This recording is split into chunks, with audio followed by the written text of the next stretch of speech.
Colorado, 1977. Uno de los asesinos más peligrosos de la historia de Estados Unidos está encerrado en una celda, vigilado, controlado, sin salida posible. Eso creían. Lo que nadie sabía es que llevaba semanas estudiando cada movimiento del guardia, cada grieta del techo, cada segundo de silencio. No estaba esperando una oportunidad, la estaba construyendo. Y la noche del 30 de diciembre, en mitad de una tormenta de nieve, con temperaturas bajo cero y la ciudad dormida, Ted Bundy desapareció. Sin alarmas, sin testigos, sin dejar rastro. Solo un agujero en el techo del tamaño de un puño y una cama con libros apilados debajo de una manta, formando la silueta de un cuerpo que ya no estaba ahí. Lo más aterrador no es cómo salió. Lo más aterrador es lo que hizo después, y lo cerca que estuvo de hacerlo sin que nadie lo detuviera nunca. Si quieres saber cómo un hombre que tenía el mundo en su contra logró burlar a decenas de agentes y desvanecerse en la noche más fría del año, sigue viendo porque esto apenas está empezando. El guardia de la noche siempre hacía la misma ruta. Entraba por el pasillo del fondo, asomaba la linterna por entre los barrotes de cada celda, contaba cabezas y volvía a su silla junto al escritorio donde tenía el café frío y el periódico doblado. Nunca tardaba más de 4 minutos. Era un hombre de rutinas, y eso era precisamente lo que Ted Bundy llevaba semanas estudiando con la paciencia silenciosa de alguien que no tiene nada más que tiempo. La cárcel del condado de Garfield, en Glenwood Springs, Colorado, no era un lugar construido para retener a hombres como él, aunque nadie en ese pueblo lo sabía todavía con certeza. Era un edificio viejo, de paredes gruesas y techos bajos, que olía a humedad de invierno y a café recalentado. Los tubos del calefactor tronaban de noche con un ruido metálico que se mezclaba con el silencio pesado de las celdas, y los pasillos tenían esa luz amarilla y cansada de los lugares que llevan demasiados años sin cambiar nada. Bundy llevaba meses ahí, actuando como su propio abogado, pidiendo libros de derecho, siendo educado con los guardias, sonriendo cuando era necesario. Había aprendido a hacerse pequeño, a volverse parte del paisaje, a que nadie lo mirara con demasiada atención. Pero él miraba, todo el tiempo. Miraba el techo de su celda con la misma concentración con la que otro hombre habría mirado un horizonte lejano. Había encontrado la ranura alrededor del accesorio de luz hacía semanas. Esa pequeña imperfección en el yeso donde la placa metálica no encajaba del todo bien contra el techo. La tocaba de noche con los dedos, despacio, midiendo cuánto material había entre él y el espacio que estaba encima. Fue quitando tornillos poco a poco, uno cada varios días, guardándolos en el dobladillo de su ropa. Era el 30 de diciembre de 1977 y afuera nevaba. El servicio meteorológico había advertido de nevadas para esa noche, y la tormenta llegó puntual, cubriendo las calles de Glenwood Springs con esa nieve densa y silenciosa que apaga todos los sonidos del mundo. El viento golpeaba las ventanas altas de la cárcel con una irregularidad que hacía difícil distinguir otros ruidos. Bundy lo escuchó todo desde su cama. Escuchó los pasos del guardia alejarse por el pasillo. Escuchó el crujido familiar de la silla cuando el hombre se sentó. Escuchó el silencio instalarse de nuevo sobre el edificio como si fuera una manta. Entonces se levantó. Se movió sin encender ninguna luz porque llevaba semanas aprendiendo a moverse en esa oscuridad. Subió a la cama, luego a los libros de derecho apilados y empujó la placa del techo con las 2 manos. El metal cedió con un sonido suave, casi imperceptible, ahogado por el viento que seguía golpeando afuera. El hueco era pequeño, poco más de 30 centímetros de diámetro, y cualquier otro hombre habría dudado frente a ese espacio tan estrecho. Bundy no dudó. Había perdido peso durante los meses de encierro, lo suficiente calculado como si ese también hubiera sido parte del plan.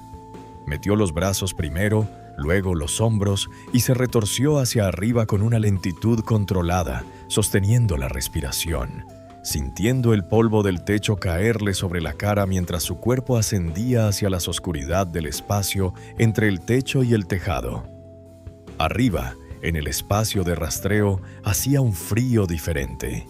Un frío quieto, sin viento, que olía a madera vieja y a cables de electricidad. Bundy se quedó inmóvil unos segundos, escuchando.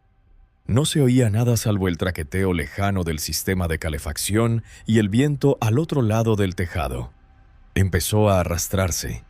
Las vigas eran estrechas y el espacio entre ellas no tenía suelo sólido, solo el falso techo de las celdas debajo de él, así que se movía con cuidado extremo, apoyando el peso en los travesaños, calculando cada movimiento para no hacer ruido.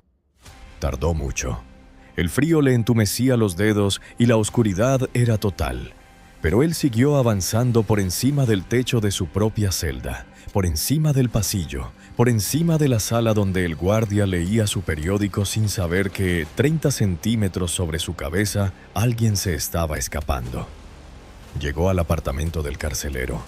Había un armario que conectaba el espacio de rastreo con una habitación del piso superior del edificio, donde vivía el jefe de guardia con su familia. Era tarde, y la familia dormía. Bundy bajó del techo al armario con cuidado de no golpear nada. Abrió la puerta del armario con una lentitud que parecía casi reverente, y salió a una habitación en penumbra que olía a ropa limpia y a una vida doméstica completamente ajena a todo lo que él representaba. En algún lugar de ese apartamento, alguien respiraba dormido. Bundy cruzó la habitación sin hacer ruido, encontró la puerta que daba a las escaleras, las bajó y salió a la calle. La noche lo recibió con un golpe de nieve y viento. Glenwood Springs dormía. No había nadie en las calles, o casi nadie. Los copos caían densos y horizontales bajo la luz de las farolas, y el suelo tenía ya varios centímetros de nieve fresca que borraba las huellas casi en el momento en que se formaban. Bundy caminó. No tenía abrigo. Llevaba solo la ropa ligera con la que dormía, y el frío de Colorado en las últimas horas del año era un frío que entraba en los huesos con una determinación brutal.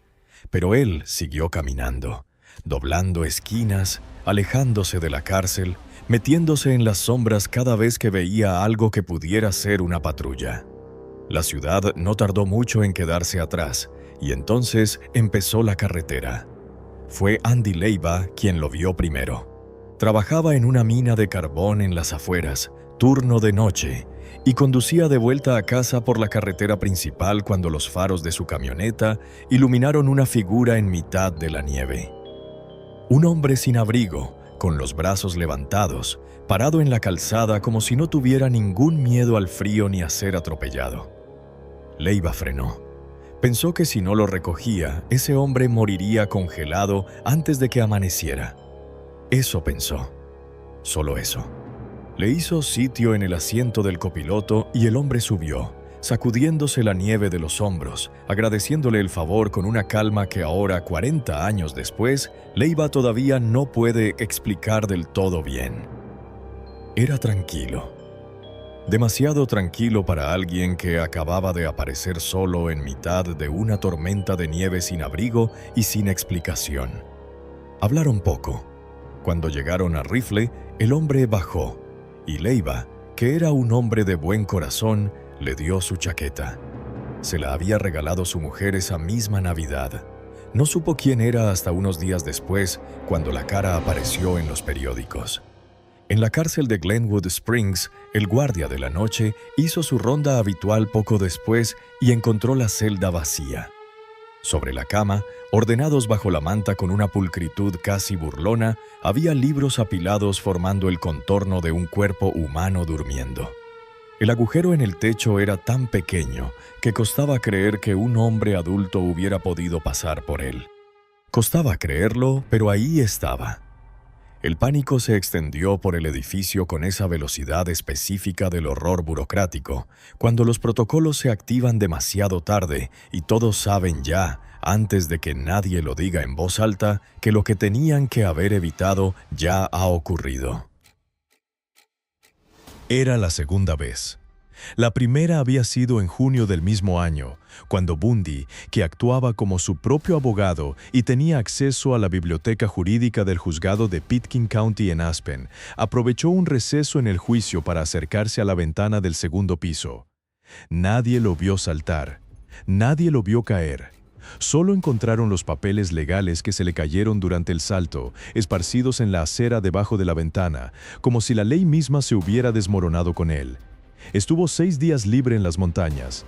6 días en los que toda la ciudad de Aspen vivió con las puertas cerradas y las ventanas con llave, en los que los helicópteros sobrevolaban las crestas nevadas y los agentes iban de puerta en puerta con su fotografía, preguntando si alguien lo había visto. Entró en una cabaña cerca de la cima y robó ropa y comida. Robó un coche. Y al final lo encontraron en la carretera 82, flaco y agotado, con los pies llenos de ampollas, pero vivo y con esa sonrisa que el fotógrafo Ross Dolan inmortalizó para siempre en el momento en que los agentes lo sacaban del coche patrulla. Una sonrisa tranquila, casi satisfecha, como si todo aquello hubiera sido simplemente un ejercicio que había salido bien hasta cierto punto y que la próxima vez saldría mejor. Y la próxima vez fue el 30 de diciembre. Las semanas siguientes fueron de búsqueda. Se instalaron controles en las carreteras, se distribuyeron fotografías, se hicieron llamamientos en la radio local. Pero Bundy ya estaba lejos. Había cruzado Colorado, había llegado a Florida, había comenzado de nuevo con esa capacidad suya para aparecer en un lugar nuevo y volverse invisible, para mezclarse con la gente corriente, para ser el vecino simpático, el estudiante aplicado, el hombre que te ayuda con la puerta del ascensor. Nadie en Tallahassee sabía quién era, nadie sabía lo que llevaba dentro. Lo que más inquieta, lo que más cuesta sostener cuando se piensa en aquella noche de diciembre en Glenwood Springs, no es la fuga en sí, que fue meticulosa y fría y casi técnicamente admirable en su ejecución. Lo que más cuesta es imaginar el momento exacto en que Bundy estaba arriba, en ese espacio oscuro entre el techo y el tejado, arrastrándose sobre las vigas con los dedos entumecidos, y el guardia estaba debajo, a 30 centímetros, leyendo su periódico con el café frío y sin saber nada. Ese espacio entre los dos, ese silencio compartido sin que ninguno de los dos lo supiera, esa proximidad perfecta entre la rutina y el horror, separados solo por una capa delgada de yeso y por la certeza, completamente equivocada, de que las cosas estaban bajo control. Andy Leiva intentó contactar con las autoridades después de ver la fotografía en los periódicos. Paró en 2 controles de carretera ese mismo fin de semana y les contó lo del hombre sin abrigo en la tormenta de nieve, lo del viaje hasta Rifle, lo de la chaqueta que su mujer le había regalado esa Navidad. Ningún agente pudo confirmar nada.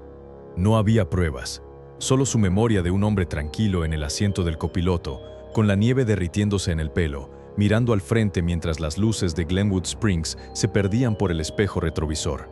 Leiva dijo, muchos años después, que cuando vio la cara en el periódico no pudo dormir bien durante semanas. No por el miedo exactamente, sino por algo más difícil de nombrar. Por haber estado tan cerca de algo tan oscuro y no haberlo sabido.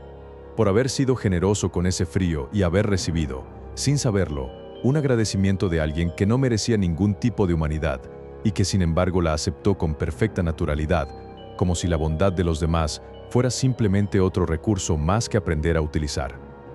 Si esta historia te dejó con esa sensación incómoda de que el mundo es mucho más oscuro de lo que parece, es porque lo es. Contamos la verdad, con todos sus detalles, con toda su oscuridad. Suscríbete al canal y activa la campana, porque la próxima historia ya está esperando y te aseguro que no vas a querer perdértela.